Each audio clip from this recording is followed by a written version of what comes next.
Motherfucker. What it do?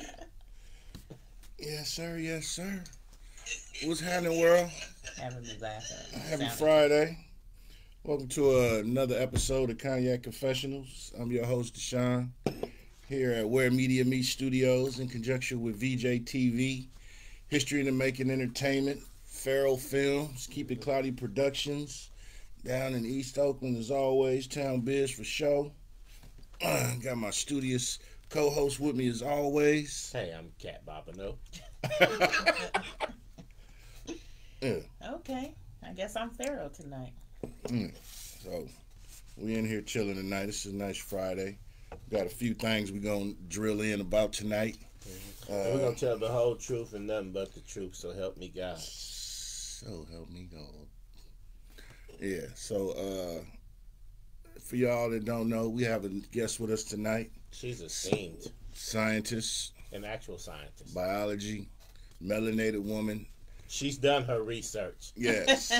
She is the host of In the Know with Cat Bobino. Yes, thank you. Thanks for the shout out. Yeah.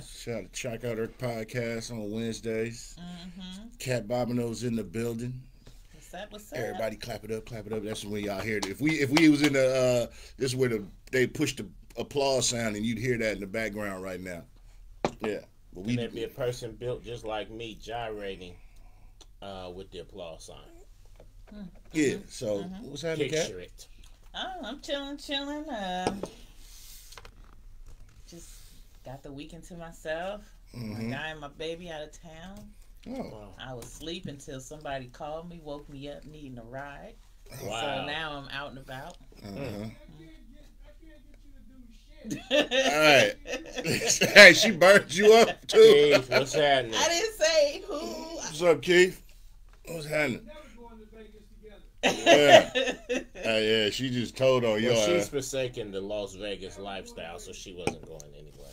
How did I forsake the Vegas lifestyle? I'm speaking on your behalf. I'm your representative. Oh, okay, but you're not representing me well. He's your Johnny Cochran.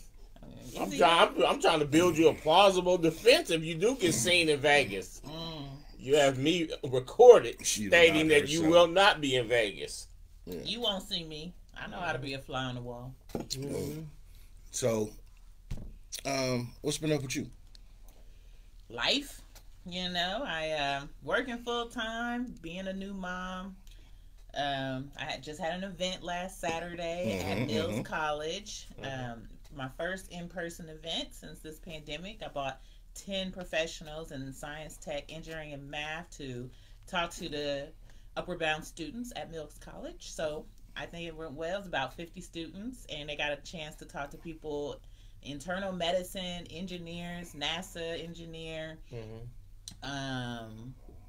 entrepreneurship owner, a CEO of her own company, and a whole bunch of other people that was there. So it was real good. That's what's up. Let me ask you a question about the event. Since you were in this event, and it's kind of related to some of what's going on, you were in, you know, you have all these colleagues that came part of it, and you got these students, you know, like you said, from a variety of fields.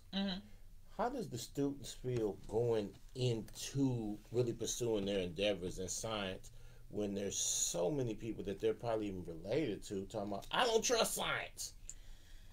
We didn't get into that conversation with. But I mean, was there any general conversation like, what do people who are actually pursuing in that field about people who are standing around saying, and for or against, I'm not even gonna get into that. Just people saying, I don't trust science, or I don't trust science, or I'll do my own research, knowing that they don't. I'm not gonna say they don't have the capacity for academic rigor. They just don't do it. They never have. Like doing a little homework in high school won't prepare you to actually, you know what I'm saying? So it's like the lack of respect for science, is that troubling to you? Well, okay. That's a multitude of questions. Yes. But I knew you were clever enough to catch them and sort them all. So the lack of understanding or appreciating science is bad. I mean, it's one of the reasons I do a lot of stuff in STEM.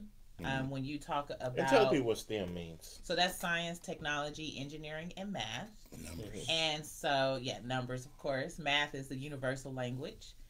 But if aliens come, that's how we're going to probably communicate with them, through some mathematical-based communication. Aliens come, I'm going to give them a snifter of this yak and be like, what's happening?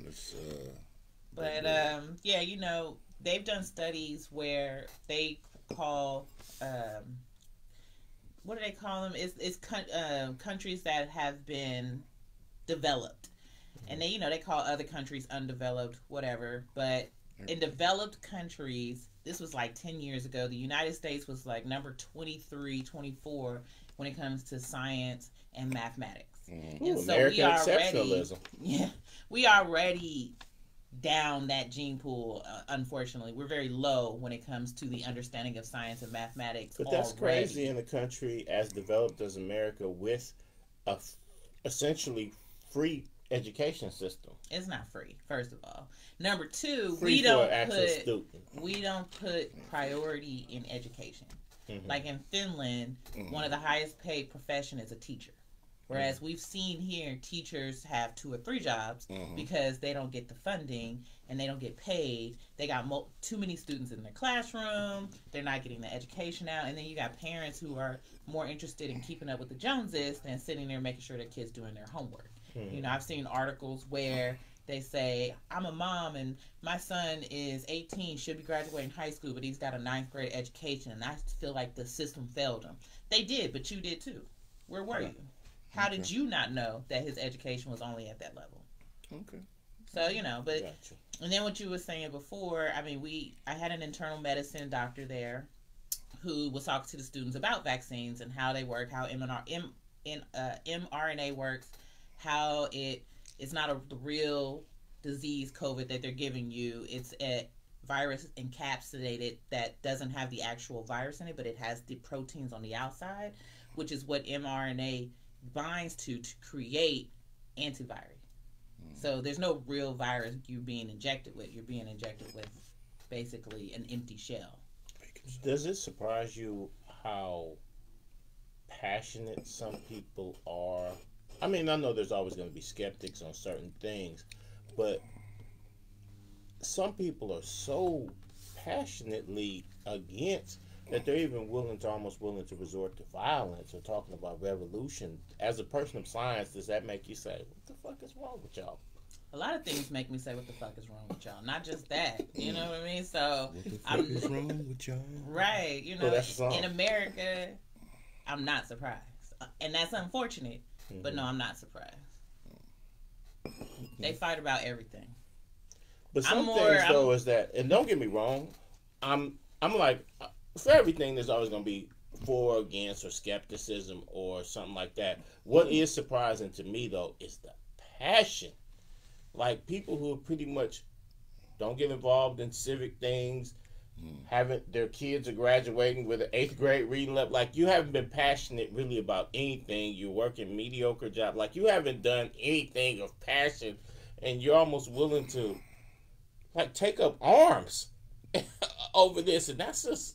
Listen, that baffles me. I'm more concerned about the anti-abortion law in Texas than I am about people not wanting to get a vaccine. If you don't want to get a vaccine, don't get the vaccine. I mean, and if you get sick and you die, okay. But if you... Okay, now that's a logical mind. Yeah. I know underneath your logical, scientific, android mind, I know you gotta... Damn. Y'all really gonna die? Let y'all die with this shit? I do not care. If you don't want to get the vaccine, don't get the vaccine. Hopefully you'll be okay. If you not, then there's nobody's fault but your own. I have empathy. I don't. Do you? I'm even though y'all probably gonna do you anyway, I don't want to see y'all die. Like I said a couple weeks ago, please.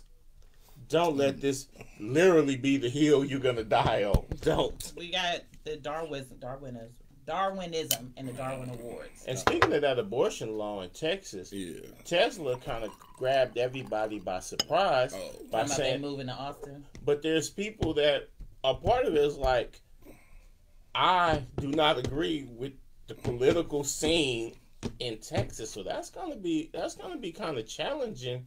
Right. Or, or maybe it might be the thing that turns Texas blue finally. I don't an influx of barriers. Because I've been all over the country, and we're smarter than everybody else. I'm sorry. And so if it's outside of, like, say, maybe MIT and places around Ivy League and Albuquerque and Austin, the rest of America is a god-awful place. You go to Boise, Idaho. You go to Indianapolis, Indiana. You go to Jackson, Mississippi. And if you've lived your whole life in the Bay Area, you will truly and honest to God be amazed at how dense the average American is when you travel outside of civilization. Meaning the Bay Area, Manhattan, and L.A. Be nice. You go to Meridian, Mississippi, and you will not be disagreeing with me. I went to college in Alabama, lived in Texas, and I traveled throughout. And I went to outside of Huntsville. And I went to school for a hot second in Connecticut. Connecticut's okay, except for Bridgeport. There's smart people everywhere. And but there's this lower percentage. Everywhere. And there's a higher percentage of dumbasses in Boise, Idaho than in San Francisco. I don't agree. I think there's dumbasses everywhere. Yeah, I think. No, I'm talking about percentages of dumbass to intelligent ratio. It depends on what you consider dumbass. Even right here, there's more intelligent people in the Bay Area than, say, Fresno. Or Modesto. I mean, you know what I'm saying? But thoughts and opinions are of his own. Wait. Ride that I gotta say this. Ride that missile when y'all, bro. No, yeah, you. I ain't talking about here. Because I actually. Niggas in Fresno tell you, blood. I don't be knowing about that shit. Wait, let me tell you. I was living in Fresno when I gave birth last year. Mm-hmm. My birthing experience was way better than most black women I know who gave birth in Oakland. And I'm going to tell you why. Why? Because there's such a brain drain in Fresno that the majority of nurses that you probably had were traveling nurses and were not indigenous to Fresno. No. They were a different species than the Fresno. Listen, Kaiser has a program where...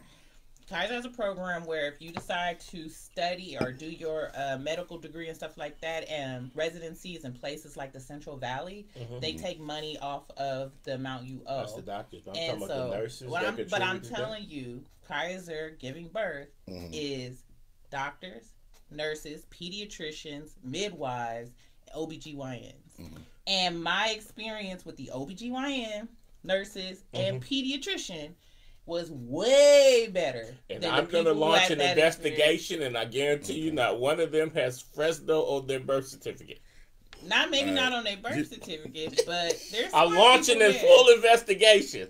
Nigga is hard on Fresno. Yeah, No, I'm just saying Fresno, Modesto. Come on, man. Be nice. I don't know why y'all playing obtuse. I'm not bashing. No, I'm just saying, like, look at what's happening in the East Bay right now. Look at the homeless population. Look at imports from back east. Look at OUSD. Imports from back east. Nah, bruh. It ain't just them. It's some dummies everywhere. Yeah, but I'm just saying, and I agree with that, but I'm just saying percentage of dumbassery. I'm going to let you live that your truth on that. Okay, and that's not anecdotal evidence. We have actually done studies and found that the percentage of Who is we? What's the name of the study? The Government Office for Accountability has found.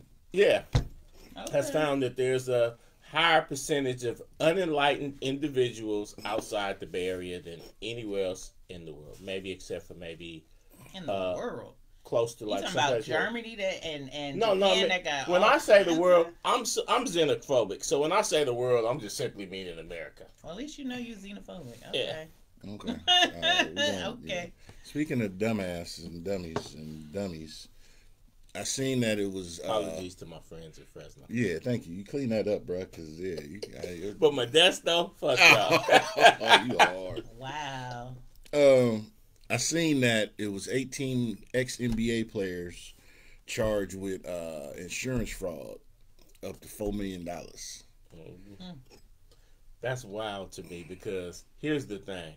Several of those individuals were lottery picks, first rounders, which means that in the course of their careers, they made an exorbitant amount of money, and some of them have only been retired but just a few years. So I know that 3 or 4 years out of making $60 to $100 million over the course of your career, right, you're already resorting to fraud. Yeah, that's wild. Like Sebastian Telfair, he Telfair, was a lottery pick. Yeah, Glenn Davis, Greg Smith, Tony Allen, and they say the ringleader was Terrence Williams. Now there's some other players too. Now Terrence Williams was a bust. He was only in the league 4 years, but he still was a first round pick. Mm-hmm. But I'm just saying though, it's like even some of the guys who didn't necessarily have successful careers, they were still first rounders, which means at one point they had huge signing bonuses and everything like that. Now I know within studies have shown, actual studies, not the made up shit I just was talking about, but studies have shown that within 3 to 5 years, blow your money. Many of the NBA players and NFL players are fundamentally broke. Right. But broke to the point where you're already resorting to fraud, and it hasn't even been a decade since you retired or were no longer re-signed is baffling to me. I mean, like, one of the things I saw was that 2 of the players said they had root canals on the same 6 teeth on the same day in April of 2016, and then they had crowns put on the teeth a month later. Now, anybody knows anything about oral surgery knows that your body can't even heal within that time frame to have those 2 major procedures within a 30 to 60 day period. Like, that's preposterous. I'm just like, once again, you can't fix stupid, but it's like, damn, homie. Well, I mean, you got to understand, like, especially when it comes to the NBA, a lot of people go into NBA at 18. They don't go to college, or they don't finish their college degree. And if you don't have someone who's teaching you finance, aka math, and you don't have anybody teaching you about taxation, you give these young people a whole lot of money that they don't know how to invest, they don't know how to hold on to, they spend it. So they get out and they've been splurging the whole time. They're broke. Right, because you got all your Insta cousins. And then they don't have transferable skills. Like, what were you doing? What if you didn't study nothing, you didn't train in nothing other than basketball? Once you retire, what are you going to do? Fish. Go fishing. Camps for kids. Play poker. Some people can go coach, but all of them aren't going to be a coach. You know, and I'm not saying what they did was right. It was obviously wrong, but I'm saying you got to understand, if nobody taught you right. Whoever was the ringleader, though, that's the person that I'm disappointed. They saying it's Terrence Williams, but who put him on? I wasn't in. Somebody in the. That's the thing. That's the thing. I mean, by profession, I'm an insurance actuary, which is a fancy way of saying a claims adjuster. And I would have actually called one of them young brothers and said, off the record, you fucking up. Don't submit this. You might want to put that because down. like it's like they don't even need to be a smoking gun. If those claims would have came across my desk, I would have looked and been like, six in a day.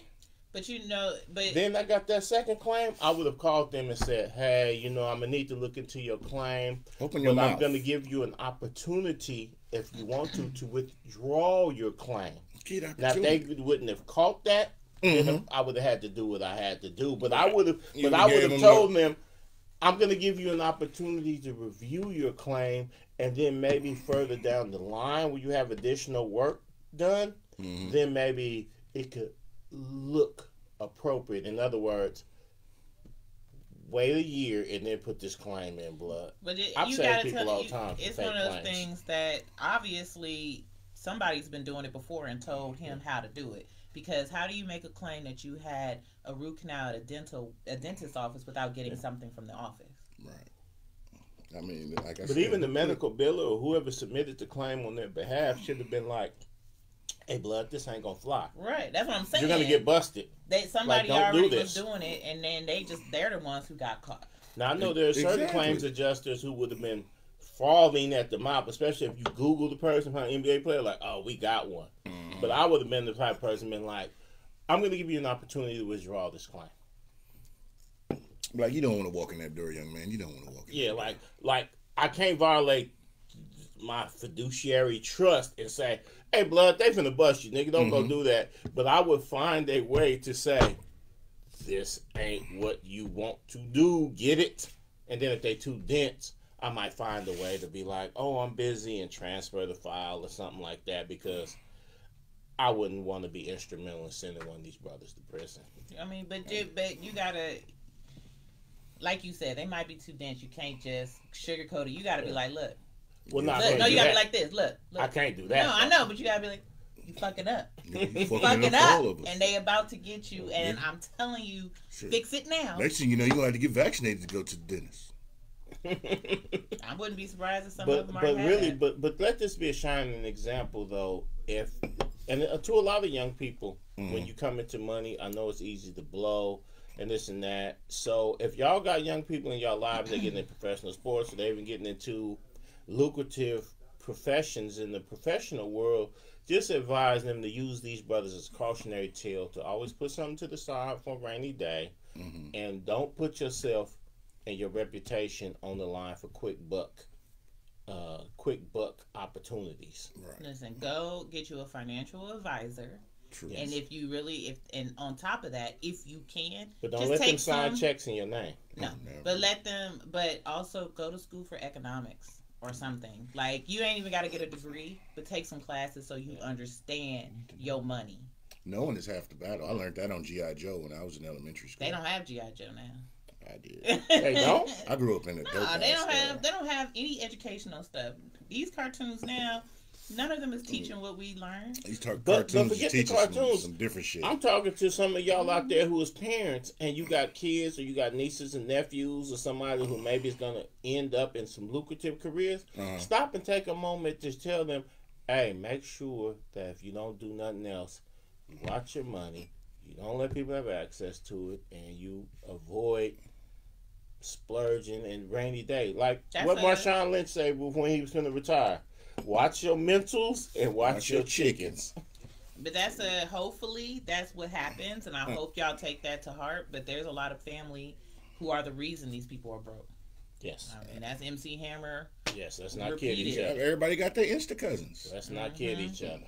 I know who all my cousins is. Even the ones I don't know, I know who they is. I seen a funny joke saying you don't got to take no ancestry test. Just claim that you won the lottery. You'll find out all your cousins and kin folks right after that. If I ever won the lottery, y'all would never know.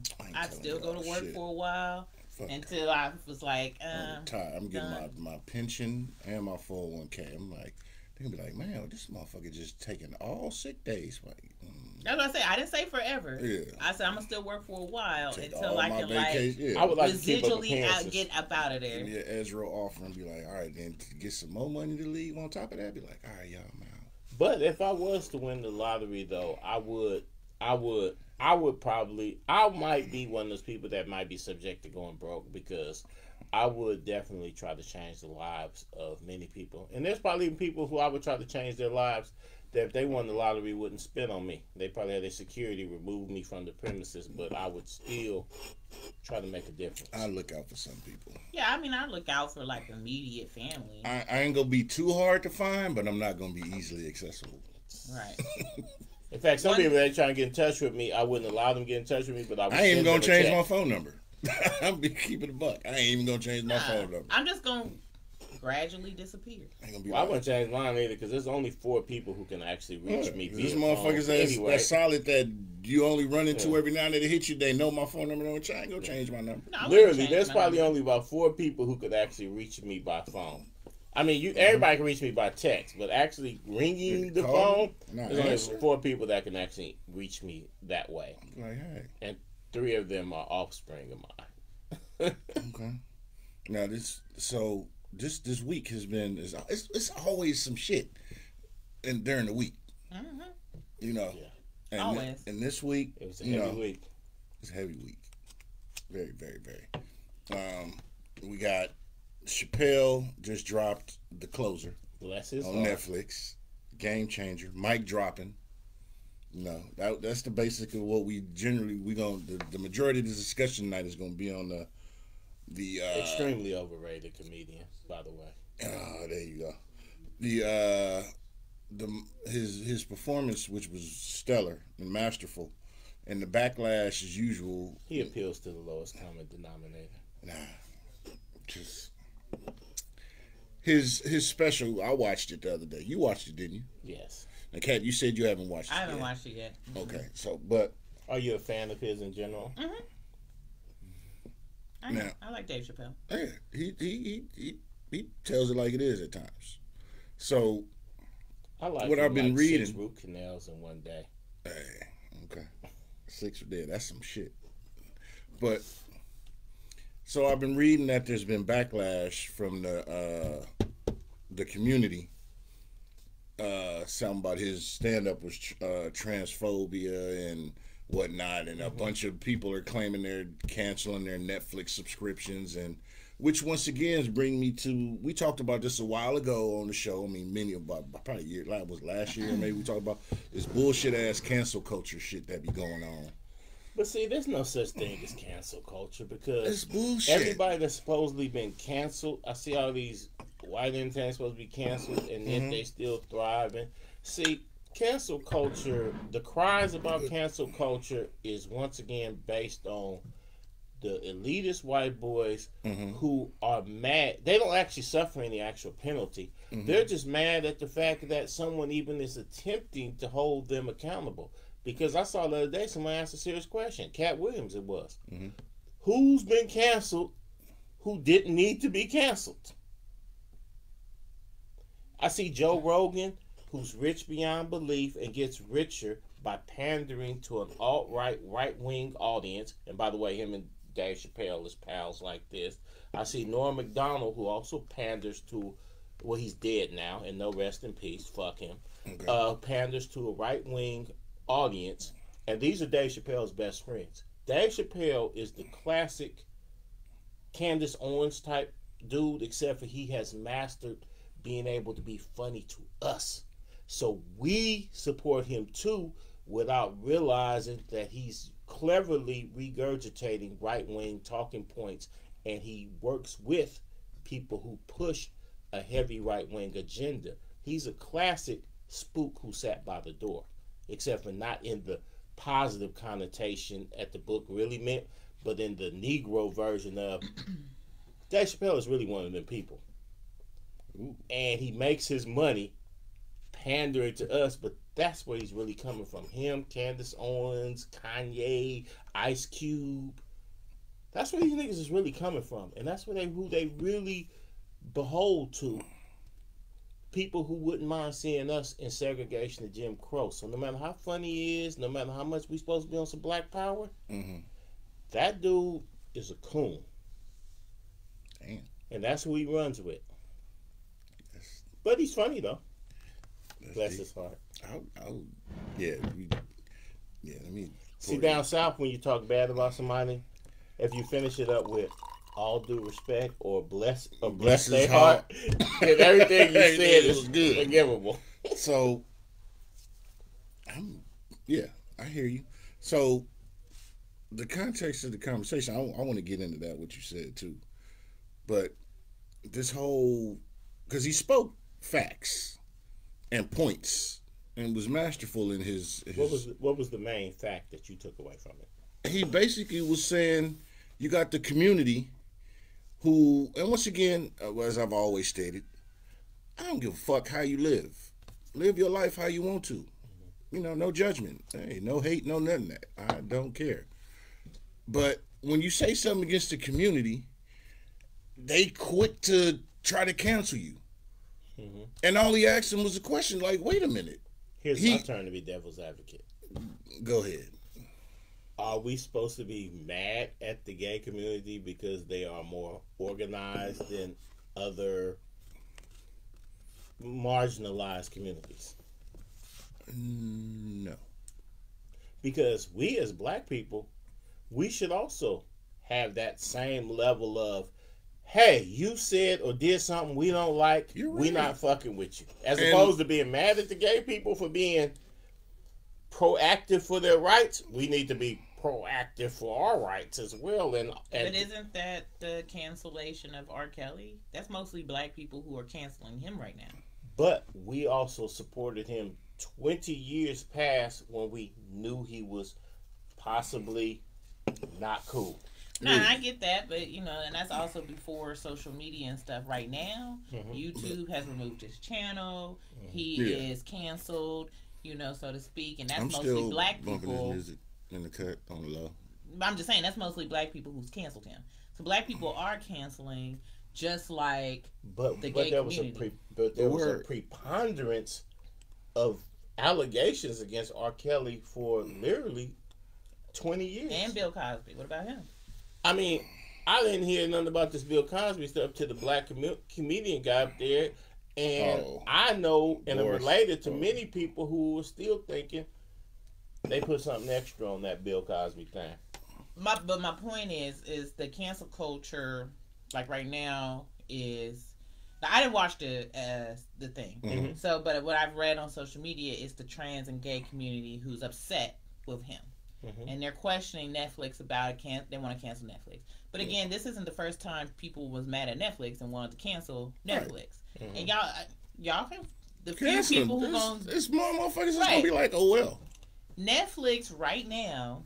And I'm getting slightly off topic. But Netflix right now is so big, especially in other countries, and bringing in videos and movies from other countries. The few Americans who are mad are not going to make Netflix lose money. My thing is I know how to change the channel. So if I was to get to the point where I'm cool off Dave Chappelle, well, there's 1,000 other things on Netflix that I still would watch. So the thought of canceling Netflix would be preposterous to me. But the thought of, you know what, I'm not going to watch but that's the what same Dave thing. Chappelle comes on. That's the same thing as social media. Yeah. I could post something you don't like.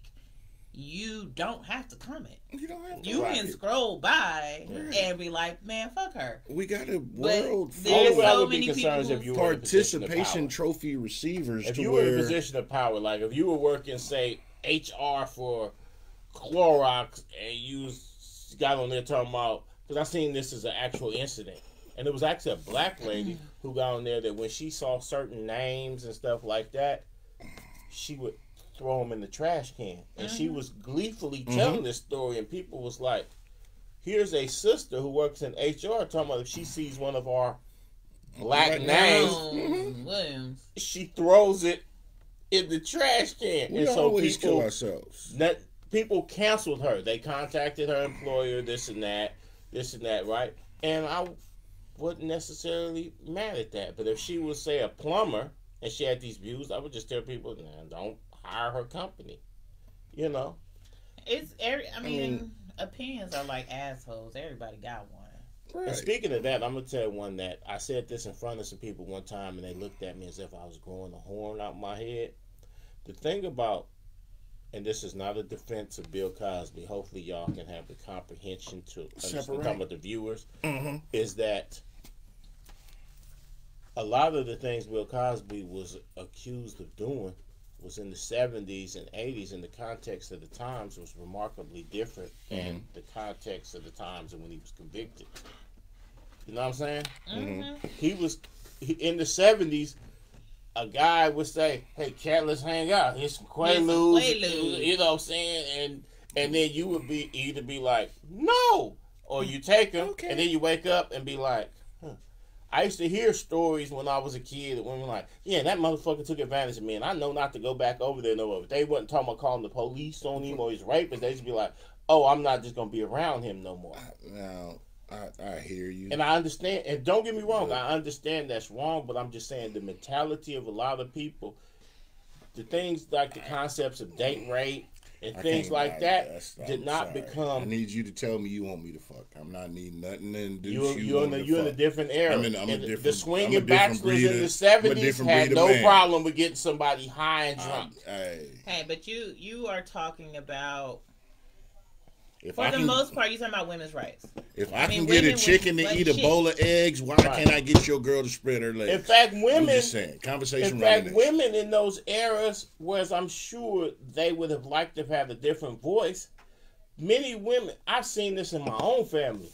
Someone went somewhere and maybe got took advantage of, and when they came back and complained, or tried to be like, hey, this happened, the response from the family was, "What was you doing over there in the first place?"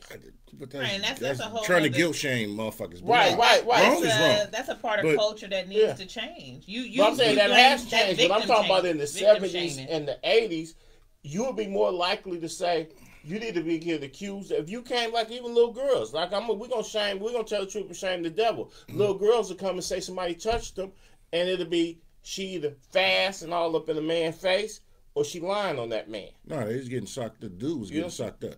But I've seen niggas get socked up. I saw my partners and them, his other uncle socked up his uncle, and then it was just keep the kids away from him. But there was no concept of calling the police. We wasn't sweeping none of that shit under the rug. Oh, a lot of people Bush don't like black people. That's the thoughts of our producer, Rock. A lot of people did sweep that shit under the rug. That's why you got a lot of women right now is traumatized over shit that happened to them in childhood. True, you're right. So in that type of environment, R. Kelly can operate. Yeah.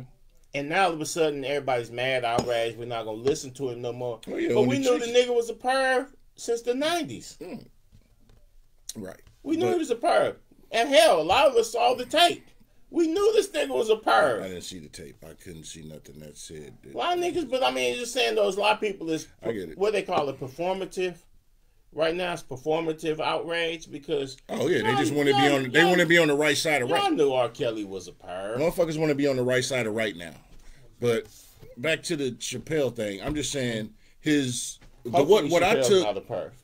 what I took away from his whole stand-up was he was basically posing a question, and he did it, like I said, masterfully. He wasn't overly disrespectful with the shit at all. He really wasn't.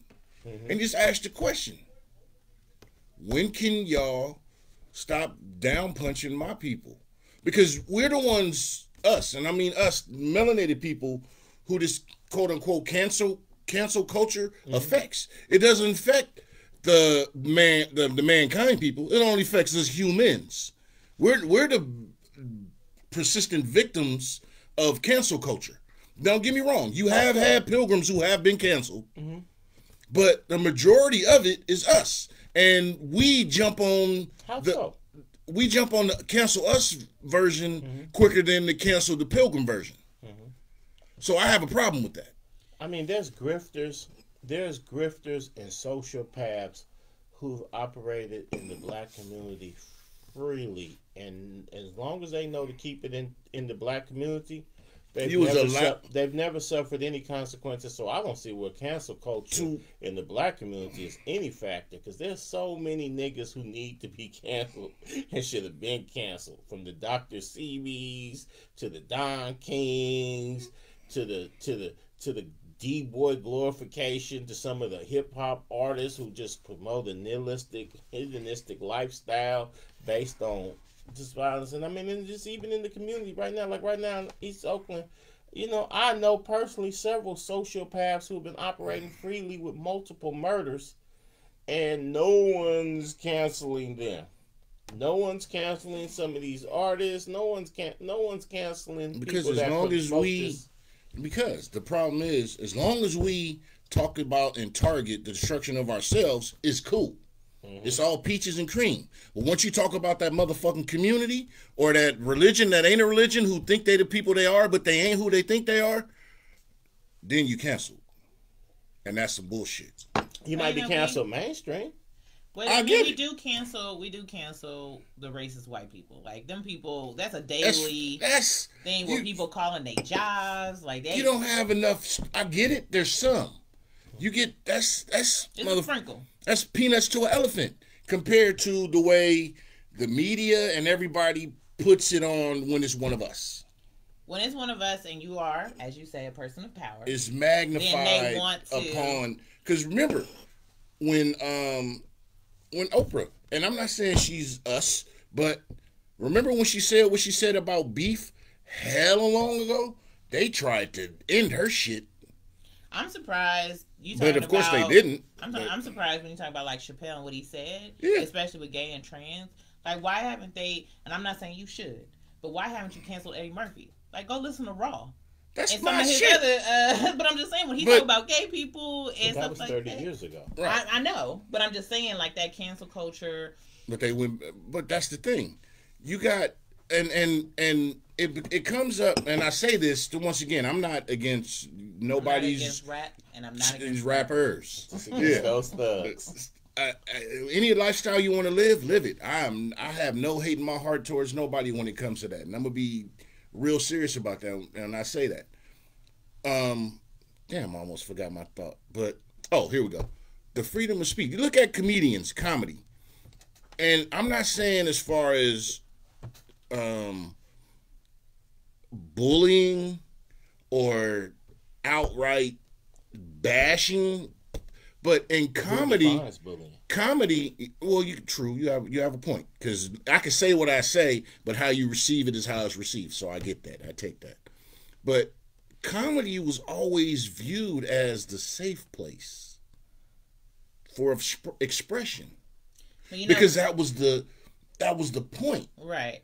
It was to laugh. Now, don't get me wrong. All jokes ain't funny. True. Yeah.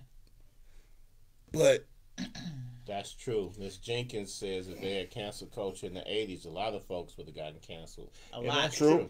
And you know, Ken? It's like Seinfeld is on Netflix. Mm-hmm. I'm watching it now because I never watched it. And he got with a young ass girl, but they ain't canceling his ass. I'm just saying, like, I didn't watch it when I was younger, when it first came out. I'm watching it now, and I'm looking at it like how dated it is, mm-hmm. and I'm more so laughing at the phones and shit like that they have on there than the actual jokes.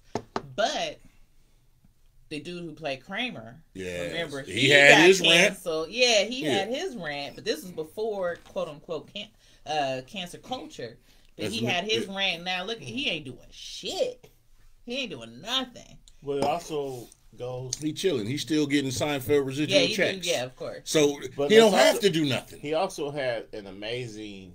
Cosby got his whole series canceled, so everybody on that show ain't eating nothing. There's no syndication. Seinfeld's still rolling, and they still getting checks. What's the difference? Okay. That's all I'm saying. I feel you. Look at Elvis. He married a 14-year-old when he was 24, 27. I mean, Weinstein's in jail, but that's for show and tell. Everybody don't know. That's for show and tell.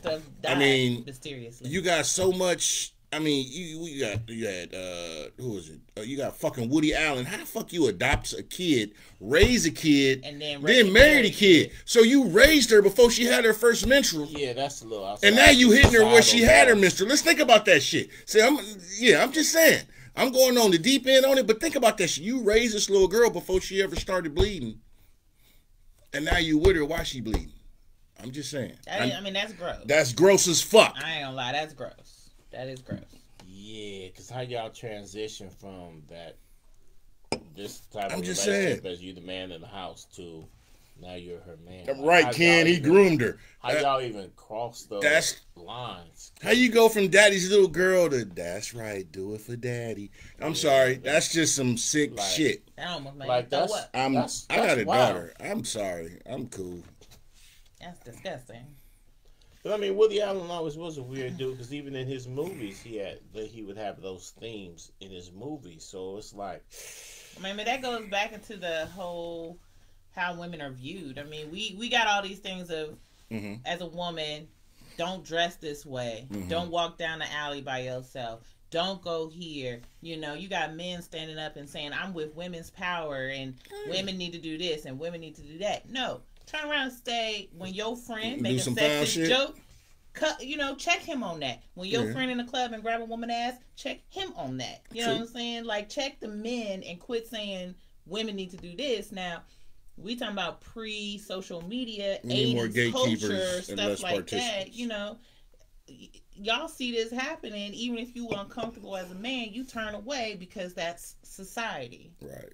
We need to change that narrative on what's acceptable. And no, you can't go in the past. We can't change what happened in the past. According to the way they charge Bill Cosby, you can go in the past. But there's an overall thing though. It's like this. It's like, let's say I'm a decent guy, and I want women rights, right? But I'm also multiple hours of the day, literally like 4 or 5 of the hours that I'm woke. I got certain music pumping into my ear, and I'm surrounding myself with other individuals who might be on the surface level also decent guys, but they're also got certain things pumping in that. To your subconscious. So thus, subconsciously, I might be like, yeah, cat, woo, right? But realistically, I'm judging every woman, no matter what comes out my mouth, deep in my psyche, every woman is, do she got ass or not? Okay, but I'm gonna bring it back to something you said earlier. Change the station. Yeah, why are you listening to that? But I'm just saying, though, a lot of us are so immersed in a hedonistic influences that we don't even realize it. It's just the backdrop to our lives, and that influences. The bullfrog in the pot. Yeah. Right, but you are listening to it. Me as an individual, I'm listening to Coltrane, but I'm just saying, though, in general, I'm surrounded by people who are of a certain mindset. We are, and it's on TV and it's on the music. However, it's also like the Montgomery Bus. If you stop listening, you stop taking the bus, they can't keep making it. But it's hard, especially with social media and stuff like that, to come together and be like, we ain't gonna listen to this particular artist, we ain't gonna do X, Y, Z. But the thing is, if we could, like we did back then that shit couldn't play no more. The thing is, we have that power, we just don't utilize it. We don't know and they don't recognize it. And in the black community, we're going to have to bring adultism back as well. We need more gatekeepers and less wingmen. And what I mean by adultism is that when I was a teenager, me and my mother didn't listen to the same music. You see what I'm saying? Except on Saturdays when it was time to clean up. I mean, it was for us, but I'm saying overall, my favorite artist and her favorite artist wasn't the same. But you go into many, and this is anecdotal, because I ain't, but in my circle of people that I know, them and their kids listen to the same music with the same influences, even though this is the adult and this is the kid, but y'all both listening to the same. I even one time, a friend of mine, this was a couple years ago, put up a video, and she was driving with a kid, car full of kids. And that song, Eat the Booty Like Groceries, was like, and all the kids in the car were singing it, and she was filming it, and the thought was so hilarious. And I'm sitting here like, okay, maybe I done finally got old, because you're riding with a group of preteen girls singing about he got to eat the booty like groceries, and you're okay with this? Like, I remember being afraid to play a Prince's song, Erotic City. Because he had that line that we could fuck into, and we'd be sitting there like, we got to turn it down when that happened, because we couldn't let nobody hear us play that. Now we're all in the car together with your kids, listening to the uncut version. No, like pre-pandemic, so y'all gotta become adults. Yeah, you gotta be the parent and not the friend. Yeah. Like pre-pandemic, I did some like workshops and stuff at like Berkeley and everything, and I played a Nicki Minaj video. I forgot the name of it, but it was these two little girls from Europe who knew the whole song word for word. They was on Ellen. Ellen showcased them. Now I'm talking about, when I say little girls, I'm talking about 6, 7 years old. How often did they have to listen to that song to know the full lyrics, right? And now you promoting it on Ellen. Now they in little pink tutus performing this song. You know what I'm saying? And what I would do when I did my presentation is I would play the little Ellen clip. I'd like look at the little girls, and all the parents in the audience would be like, "Oh, whatever." And then I played the Nicki Minaj music video for that song, and parents like, "Oh my God!" like covering their kids' faces, and I'm like, "So you can't say these little girls, these little white girls doing this on Ellen is cute, but you don't know what the music video is looking like, and the words." Well, that's just like when the same thing with that. You see people. Like I said, social media just opens up the gaping abyss of... It's a gift and a curse. Yeah, the gaping abyss of dumb shit that people think is cute. You see kids cussing and doing shit, and people recording it, like thinking it's cute and funny. Now, even before social media, I've seen situations where people thought they kid saying something was cute, and My youngest said something at an A's game. I'll go back. We was at an A's game. Me, my wife, and my son. He had to be 2, 3, maybe. And y'all all know Makai. So we sitting at the A's game, and he has remember they got the lemonade and they had the lemon in it. Mm-hmm. So he had his lemonade with the lemon, and man, we like, what's wrong? He like, man, it's all fucked up. Now don't get me wrong, we start busting out laughing, but at the same time we like, the fuck? We got to be cognizant of how you talk around your kids, true, but I ain't gonna lie, I laughed my ass off when he said that shit. But like I said, we was sitting there like, right, but it's a lot of parents get that from, and I'm like, it's a lot of parents who encourage it, and he used it in context, and we've never been like, and it was just like, damn, Lamar, you're correct. Yeah, you know, it goes back to, you know, like social media is a gift and a curse. In regards to it's a gift, is that I was literally able to connect with people that I hadn't seen since elementary and middle school. Like, this was truly a gift. We were able to connect. Now, the curse is I found out that they moved to Fresno and had corresponding mindsets. Here he go. I was playing. But the thing is that it's a gift because we literally have access.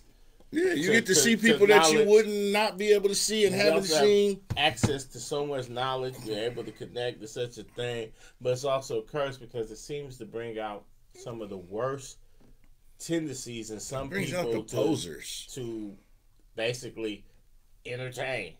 I mean, and that's the thing about it. Social media is entertainment. Oh, it keeps discipline. And you should. What's going on? It's entertainment, and I mean, there is serious stuff and gainful knowledge to be acquired on social media. Yeah, of course. But I mean, it's entertainment. How many people share their kids' athletic game or dance or whatever like that?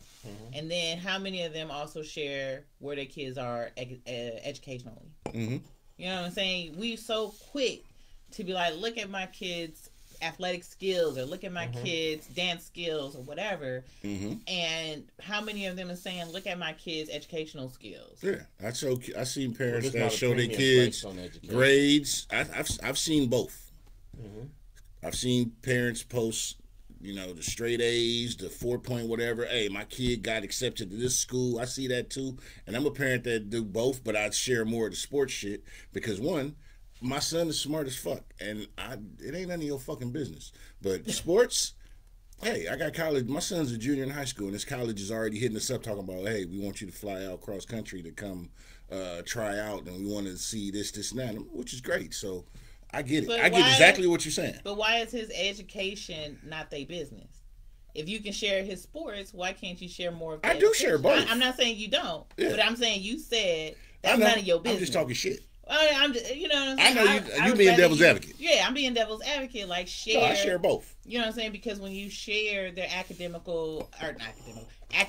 successes, then it shows people that this is possible. Oh yeah, true. You know what I mean? Both. You make other parents be like, let me check in on my kids' academics. I share both. But see, the thing is, then it breeds envy because me, you know, I boast and I post shit just to be posting shit sometimes. I talk shit. Yeah, they can be envious of his sports, but they can also be envious of his mom. They be like, this motherfucker got a good looking son. He look good.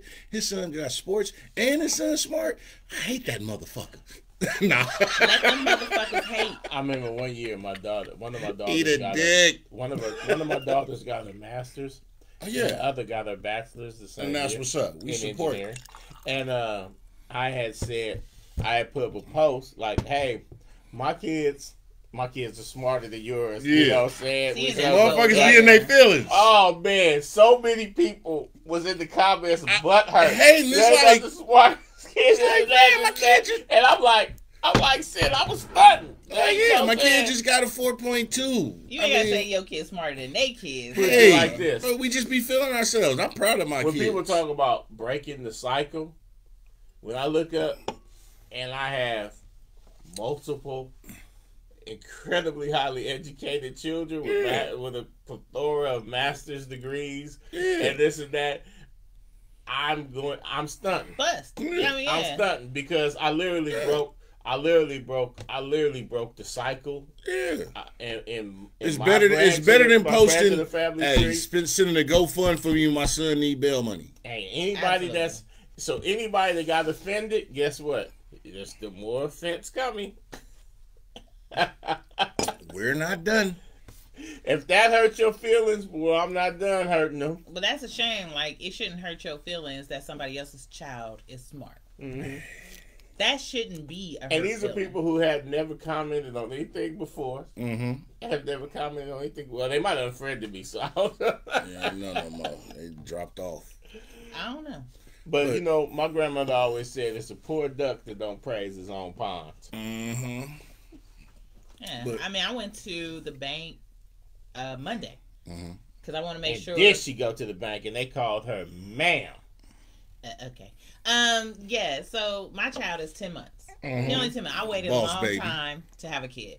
So I went to the bank though because I want to make sure I don't want my savings sitting there. I want to make my money make money. That's what you so do. I was just like, how can I invest? How can I make sure my child is okay? Because it ain't about me no more. It's about my kid. Live in trust. Yeah. Well, you know, most people. And her kid is going to be smarter than your kid. Most people do a 529 account. A 529 account. Make sure there's money for school. You can use it for tuition, books, blah blah blah blah blah. Right. But talking to him, that money has to be used for tuition, books, or anything educational. The banker, not her son. Right. Or you could do a minor account, which he would be able to have access to at 18. But my best friend's a lawyer, so I was like, can I put contingencies in there that at Even 18, you should use that money for school? You know what I'm saying? Because I went to college on a full academic scholarship. His father went to school on a full athletic scholarship. Because I asked the banker, what if he gets a full scholarship? Or even what if he don't go to college? What if he go into plumbing? What if he going into something that's more of a certificate or whatever? Whatever he wants to do. That 529 account has to be used on education. So you be putting eggs in the wrong basket. Right. Possibly. And so that's the thing about getting educated on what your money is going to do for your child. So I was like, oh, I'd rather do a minor account, take some of the money out of a minor account, put it into a mutual fund, have the banker, that financial person, monitor the mutual fund, which I was like, I wouldn't do right now because the economy is about to be fucked up when that rent moratorium is over and all this and people can't get unemployment. Cousin Kenneth, yes, right, sir. Yes, definitely. What?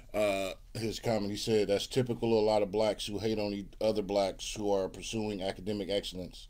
They say you're trying to be white. Yeah. That is bullshit because he knows where the game started, and he sees where the game is now. So he knows why I am so pumped over my kids' academic achievements. I love kids' success because that's dope. Yeah. I had a job with a nonprofit who did a lot on support for kid entrepreneurship. And one of the biggest things I always tell people now, let your kid be an entrepreneur in something that they like. Like, if your kid is selling cupcakes, and I was selling cupcakes, 9 times out of 10, an adult will buy from a child before they buy from me. Let the cuteness work for them. Be an entrepreneur and put that money into their account. Exactly. You know what I'm saying? The thing is, you keep saying we trying to be white. Do like white people fucking do. Make sure their money is okay. What happens is the rules to the game don't change till niggas start getting into the lane of that rule. When it came to look at bankruptcy back in the days, all these rules and things that they had and they was using to keep themselves above sea level. Once we started getting the game and doing it too, the fucking rules changed. Always. And they always change. And that's not going to stop. But fuck they rules and put yourself and your family in positions where they can say, fuck your rules. Right. I mean, and that ain't acting white. It's unfortunate you say acting white, but white people have certain things that they do that we should emulate. Because like most white people, right, especially with Ivy Leagues and stuff like that, they take their kids to whatever program they're going to, whatever dinner they're going to. They have their kids introduce themselves. Now these kids know senators, they know mayors, they know scientists, they know people in all these prominent, but they know networking. Right. When do we teach our kids networking? Well, to look back and defining networking, usually we're taught networking real early. We just don't realize that we're being taught networking. Okay, expound. When you're little, when you're young, and I'm speaking, I was born in the 70s, so I'm a young man with gray in the beard. Gray beards matter. You had your community of family, because your first best friends is your cousins.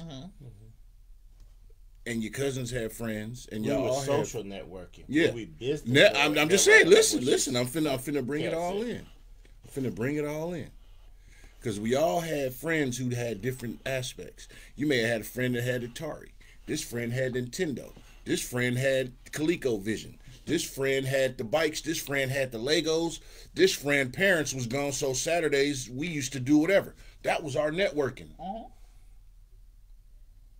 This friend over here, this cousin, this partner, this whoever, had a family or whatever who had a food network or something going on where we had to supply on the chips.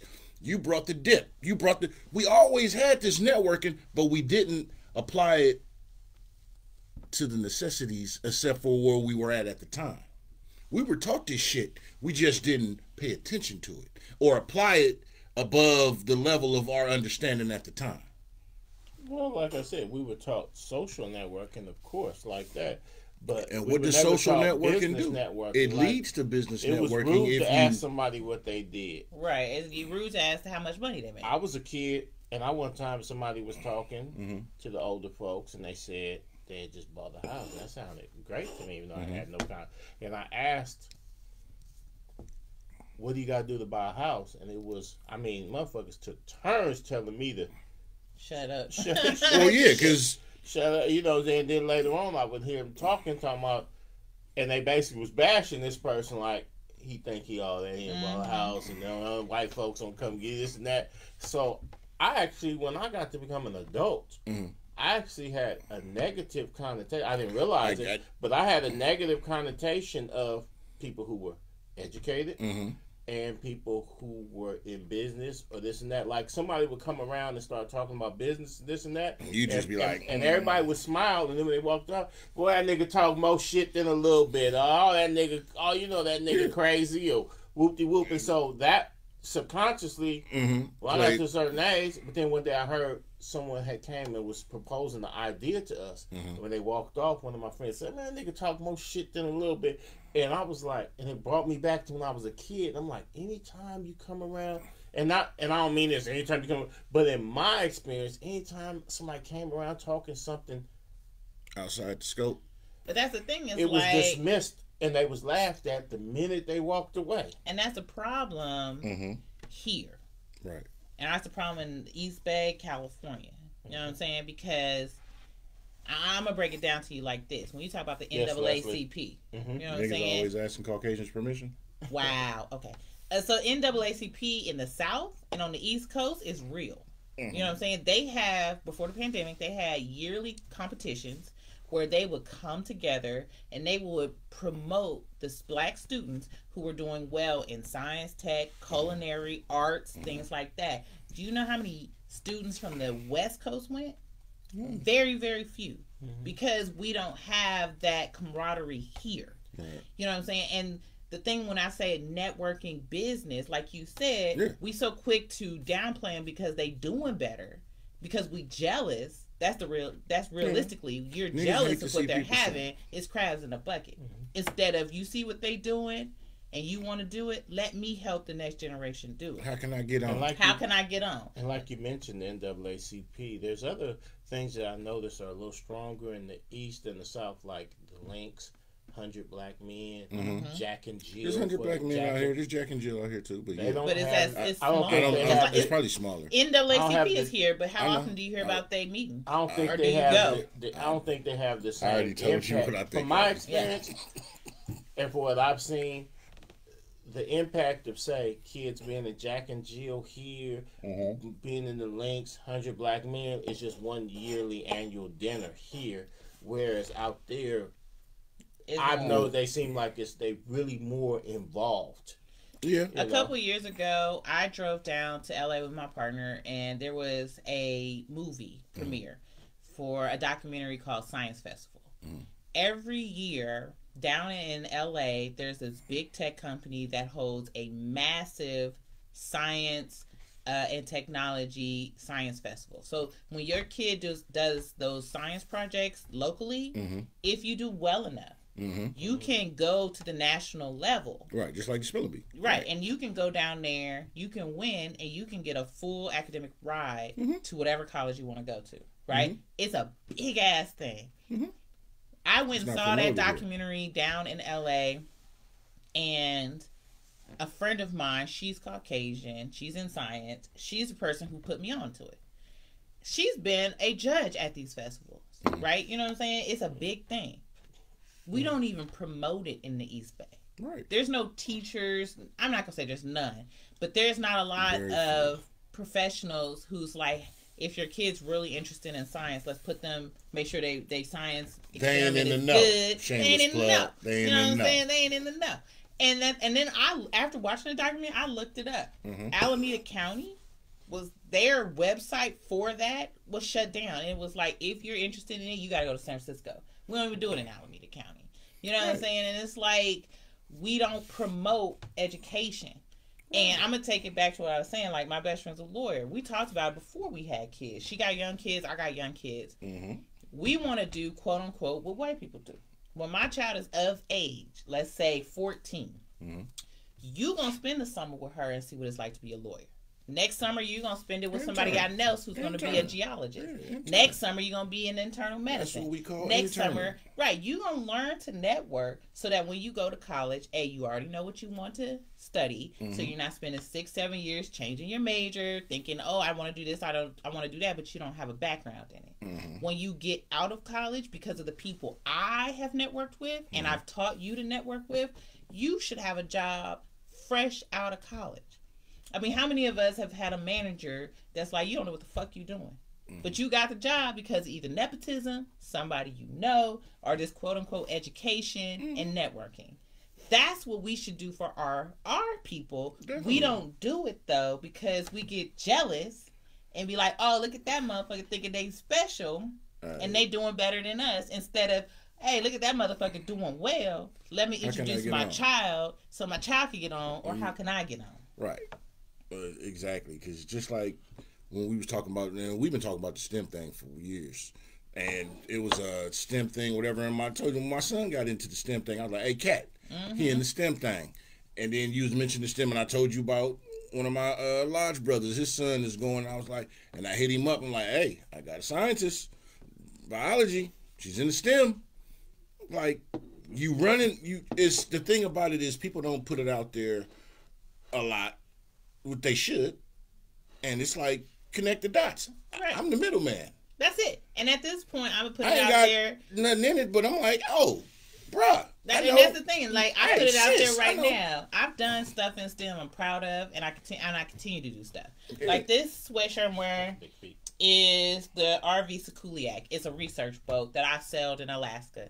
I might be able to sail on this boat again next month in November from Seattle to San Diego. I just remember when you went to New Zealand. New Zealand was awesome. That was dope. But right now, I don't want, everything I do in STEM is not about me no more.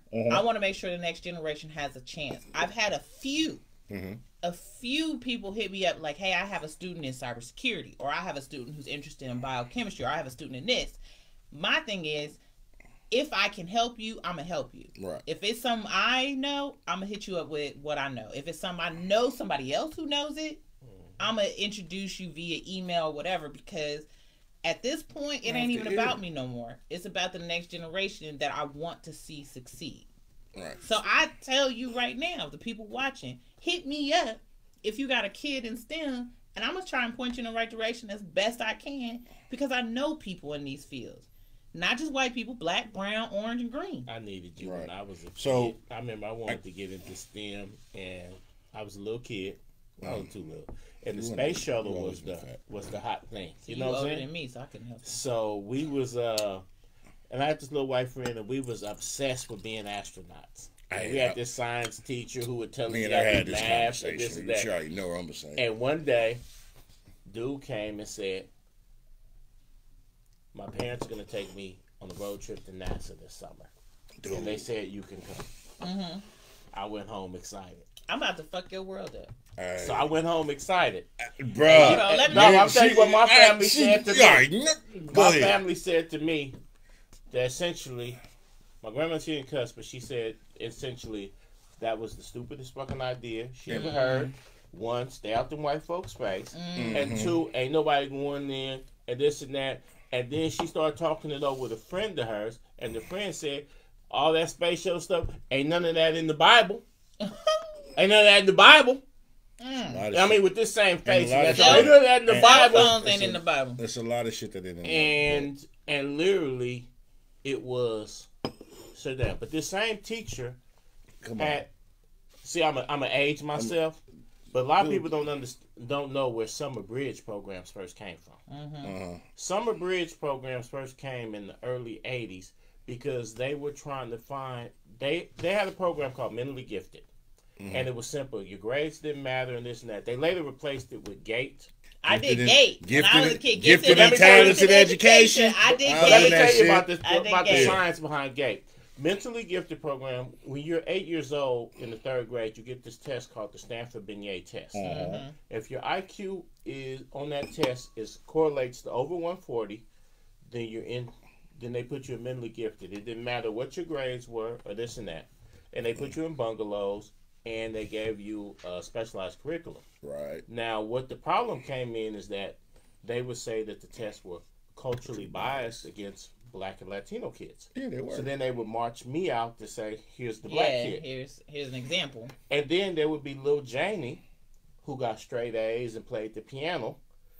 Well, isn't she mentally gifted? But they didn't want kids who did 8 hours of homework to get straight A's. They really want to give the kids, but they complained so much. 45 minutes and passed the test. They wanted that they replaced mentally gifted with GATE as in gifted and talented education. Yep. But the thing is that in the mentally gifted programs, they figured that some of the kids were learners outside of.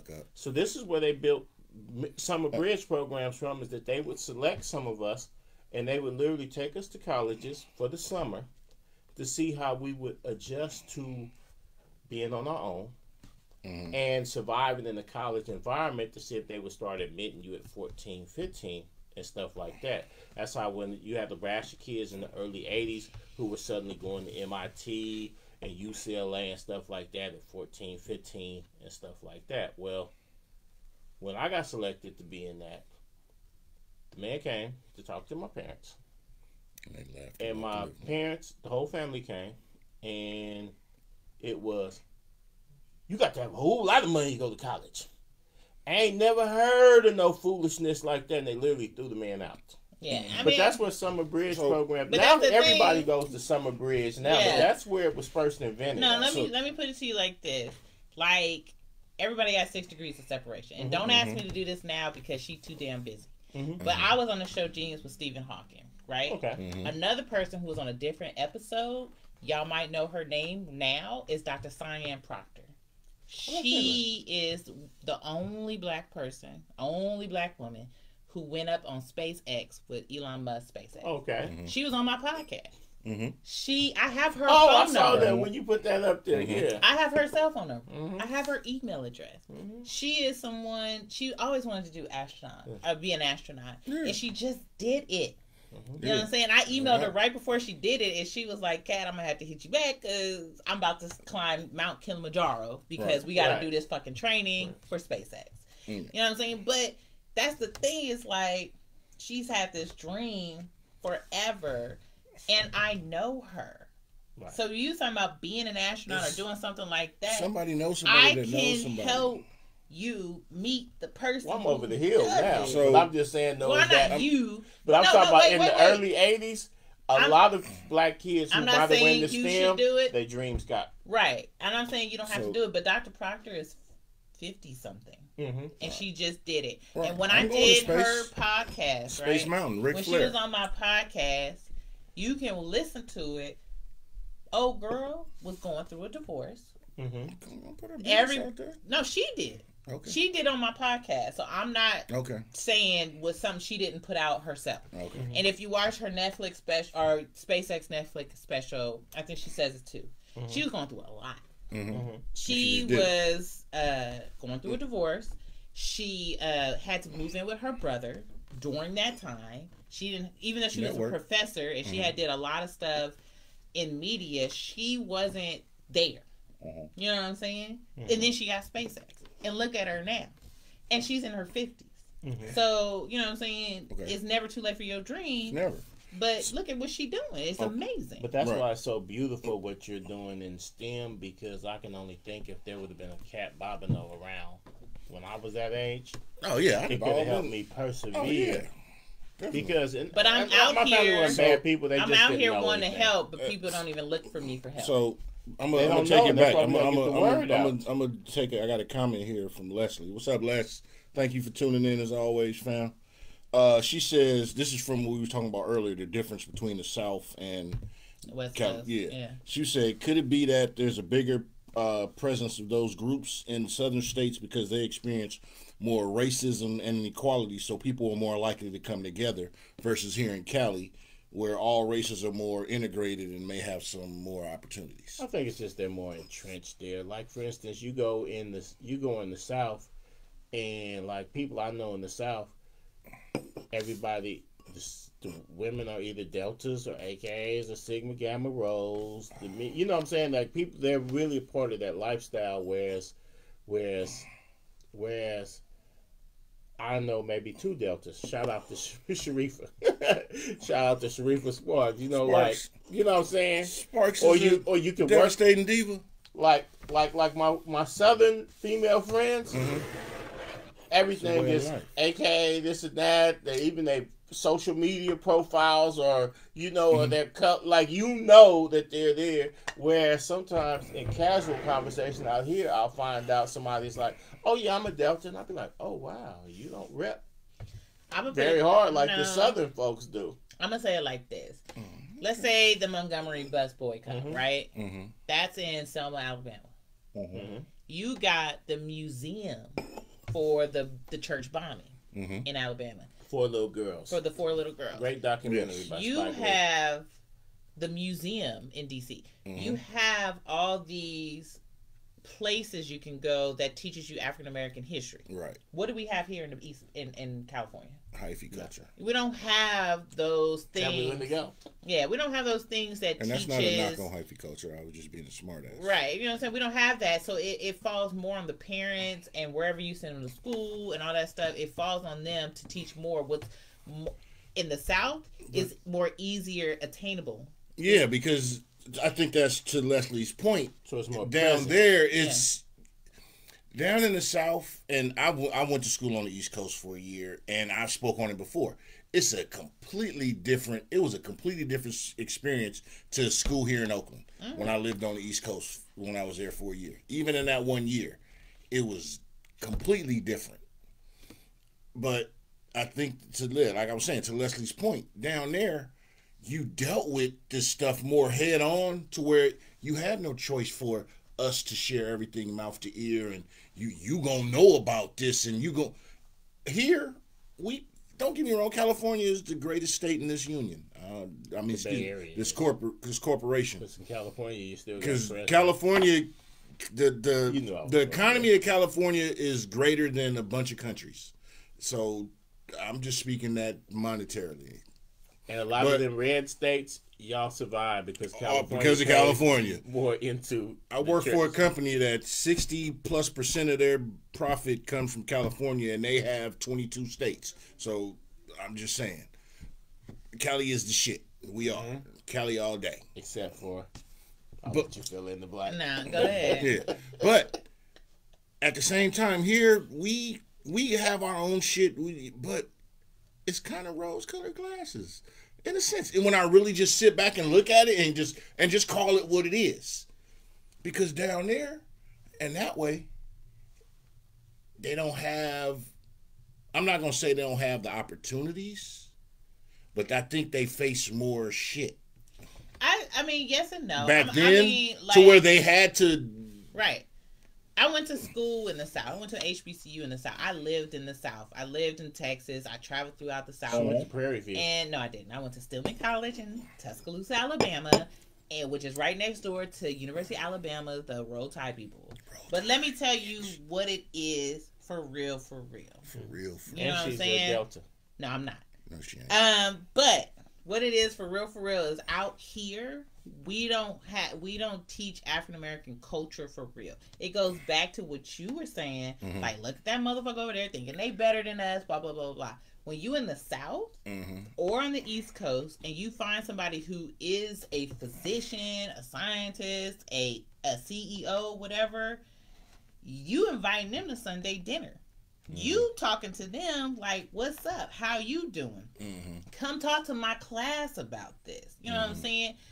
Being an educated black person in the South and the East Coast is celebrated. Right. On the West Coast, it's look at that motherfucker over there thinking they better than us. And let's be real. Let's say you did very well right now, and you was here in the West Coast doing well in your job, $1 million house, promoting, and you want to come back and give to the students. Do you know how many people are gonna be like, fuck that motherfucker? You know what I'm saying? He think he better than us in 2021 who don't want to promote you because you're doing better than them. Because we be stunting on people. Because we don't do it boastfully. We just I came from nothing, and I yeah, but you know what I'm saying. But you come from nothing and do I'm well. trying to show you how to get seven in the figures. South, on the East Coast, we they celebrate embrace you. It. Yeah, they embrace it. On the West Coast, they don't embrace it so much. They be like, the same with the music industry. You look at cities like Atlanta, they in Houston, Texas, all of them, they circle around their artists, and everybody put them on their shoulders and lift them up. But here we don't lift up. That's the problem with the West Coast. And then, you know what I'm saying? It's but when we stand out, and we're kind of, I'm not gonna say arrogant. Some are. I'm not gonna use arrogant in this connotation of it, but we're kind of more like, yeah, because it's harder because you don't have as many allies over here. It's hard. Like, it's hard. So when I get there, I'm like, motherfucker, I got here. Yeah, but I'm saying, like, our quote-unquote celebrity right now, who's the last person we've highlighted from California who's done well? Even when Marshawn Lynch did well, and we want to celebrate he's still doing well. No, I know, but he's still doing well. But how often do we highlight him and be like, look how great he is, and he's giving back? If he was in Texas, if he was in Mississippi, Alabama, that motherfucker would be everywhere. He did a couple of Skittles commercials and did a couple things on his own, and we don't talk to him. How often is he highlighted? He does shit at Tech we don't highlight. Yeah. A brief story on the 6 o'clock news. A brief ass story. Right. You talking about Globe? Well, yeah, I know people in the circle. So people in the circle, but I'm saying, all in all, are the news or whoever is so quick to say who got shot, who died, who did this, exactly. Outside of who's doing a positive thing. And a black person doing a positive thing here. Yeah, because Marshawn doing big things always. Like, always. Rob Benz is cranking. I know exactly what you're saying. Right. I understand completely what you're saying, and and that's the right. thing about the South and East Coast. They highlight it. They push it. They circle around that individual, and like you said, everybody put them on their shoulders and push them up. I know people here who's doing good things. Yeah. Right. And then you be like, "Hey, could you put me on?" And the problem is, motherfuckers will only help you as long as you don't pass them up, and that sucks. I don't have that mentality. That intelligent, you say out here that's more intelligent. Fuck that. I'll be back. Hey, so, hold on. We finna get ready to roll off, so you might as well sit till we finna drop. She dropped the mic on that one. That's real. That's real spill Holyfield. Which sucks, cause we here we ain't. We don't come together as much as we should, and it's always hashtags and GoFundMe's. Get you some motherfucking insurance. That's so unfortunate. Right. We're about to tone it out because we got other shit to do. It's Friday, and That's why I'm appreciate you wholeheartedly. Home. Yeah, you said that too, and that's a lucrative business to be in because death is forever. Yeah, I got a meeting with the birth and the death Bureau will never go away. The California If I could Bureau. put a lock on toilet paper, I'd be a billionaire. I'm already a. Yeah. I have a meeting next week with the California Bureau of Let me put you California there. Bureau because I already know. I'm trying to take the next steps. Put this little nugget in your brain. Put it on. Death and birth will never go away. Unfortunately, But you find a business thing that you can sell and you sell it to the government. Do you know how much money you can get? Residual. I put it to you, if you did your own toothpicks and the U.S. Army says we're going to use your toothpicks, you'd be pretty do upset. you know how much money you would make? I had some of my business partners. Nah, never mind. I want to go there, but I'm not. Some of my business partners switched up a strategy on a business and got some lucrative 7+ figure deals on businesses. So all I'm saying, I mean, it's out there. I hang around some influential people, and if if I'm the smartest person in the room, I'm in the wrong room. Right. I had an in, but then I didn't deal with him no more, and so I don't have an in anymore. But we'll holler. So, hey, I'm Deshaun. I'm Cat. This is Cat Bobino. Tell everybody where they can find you I at. was lying earlier when I said I was Cat. I'm in the know with Cat Bobino. You can find me everywhere on social media. I'm all about science, tech, engineering, math, education for the next generation. Mm-hmm.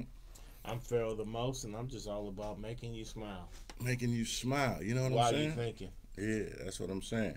And one other thing real quick, and we'll talk about it probably later, but Gruden, your emails, fuck you. I'm still a Raider fan, but Gruden, fuck you.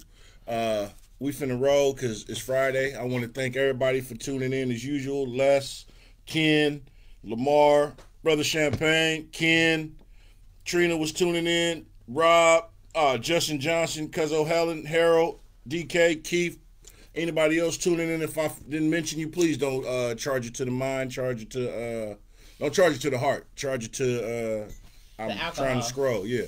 But I appreciate you all. Thank you for tuning in as usual. And if you have a business, something you want to do, you interested in being a guest or appearing on Cognac Confessionals, hit us up in the notifications, message us. You know, we all about spreading wealth, mouth to ear, knowledge one person at a time, man, and we sip this shit one glass at a time. But as usual, now it's time to say goodbye to all my Negro friends. Hey, man, peace, love, and light, man.